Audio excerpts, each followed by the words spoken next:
king and queen of Eldoria were killed by Tyrus, the brother of Vagan, who then took over the kingdom. Princess Jane, Vagan's daughter, escapes into the forest. The goddess Elora tries 2 times to save the princess because of a challenge from the god Athra. Nadia, the goddess of evil, supported Tyrus. The princess found refuge with an old woman in the forest, whose son fell in love with her.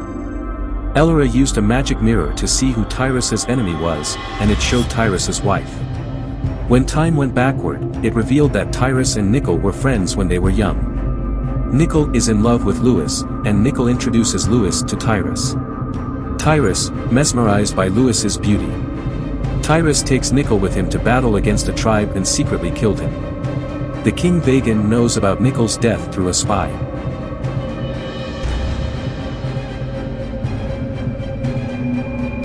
Tyrus, who was drinking in his palace. His head felt like it would explode if he didn't look at Lewis immediately. Her addiction had taken over more than just alcohol. Tyrus came out of the palace, deciding to go and see Lewis now. He mounted his horse and raced towards Louise's house. Tyrus' thoughts raced faster than the horse's gallop toward Louise's house. He arrived at Louise's house, walked straight into the hall. Hulda was there, comforting Louise, who was crying. Suddenly, Tyrus appeared in front of them unexpectedly. Hulda stood up. Tyrus sat down in front of them and said, "I understand your pain. The tribesmen killed him with poison arrows from hiding. I tried so hard to save his life, but I couldn't. I've lost a good friend," he said with pain in his voice.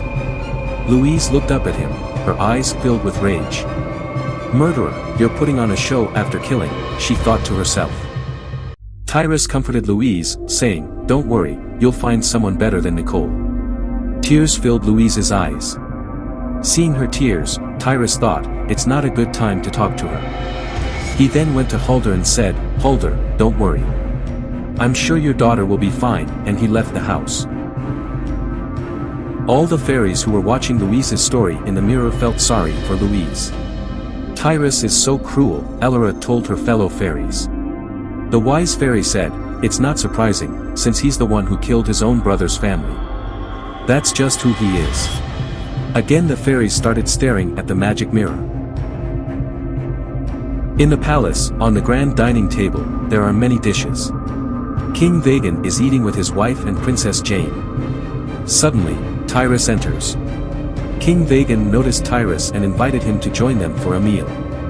"I'm not hungry, I've already eaten," replied Tyrus. Then he said, "Nicol is dead. You have to ask the girl for me again," he said in a firm voice. King Vagan, who did not expect to hear such a question, asked the counter-question, "What happened to Commandant Nicol?" Tyrus realized that Vagan already knew the truth from a spy. "So," he said, "I killed her. Anyone who tries to stop me will not survive." He said it in a threatening tone. "Tyrus, Nicol was your best friend for a long time. Why did you kill him?" Vagan's voice was angry. "I've fallen in love with Lewis. We asked her by showing our worth, but they refused. As long as Nicol lives, Lewis won't be mine. That's why I killed Nicol." Vagan looked at Tyrus, who said mercilessly, "If they will know that it was you who killed Nicol if they refuse to give up the girl," asked King Vagan with a questioning tone.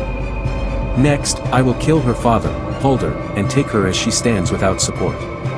I will imprison her in my palace. Who can stop me? If someone tries to prevent her, I wouldn't hesitate to take their heads off," Tyrus said in a threatening tone. Female desire has ascended to Tyrus' head. The king understood that Tyrus would not hesitate to do anything for Lewis. "Well, I'll go and talk to Hulda. I will try to arrange for Louise to marry you," he said, getting up from the dining table. Happily, seeing that his next plan was also successful, Tyrus said, "I'm coming," and left. The queen glared angrily in the direction Tyrus had gone. Arriving at his mansion, Tyrus falls onto the bed, happy that Louise is going to be his wife. He falls asleep, imagining himself hugging Louise in his dream. A mysterious figure approached Tyrus's mansion, covered in a black blanket to avoid being seen by the guards. It locked Tyrus' chamber door from the outside and then proceeded to lock all the windows. Next, holding a circle-shaped object in hand, it rolled noiselessly into Tyrus' chamber through the window. Tyrus was fast asleep, unaware of what was happening. Then the mysterious figure lit a fire on the stick from his hand. A figure holding a stick with fire on it. And threw it into Tyrus's room. The room quickly caught fire, and within seconds the entire building was engulfed in flames. Suddenly the fire engulfed him. Tyrus was shocked to see flames all around him. Panicked, he ran and tried to open the room door. When Tyrus saw that the room door was not open, his arm hurt as he tried to break it down. By then the interior of the room was on fire. Tyrus began to search for any way to escape.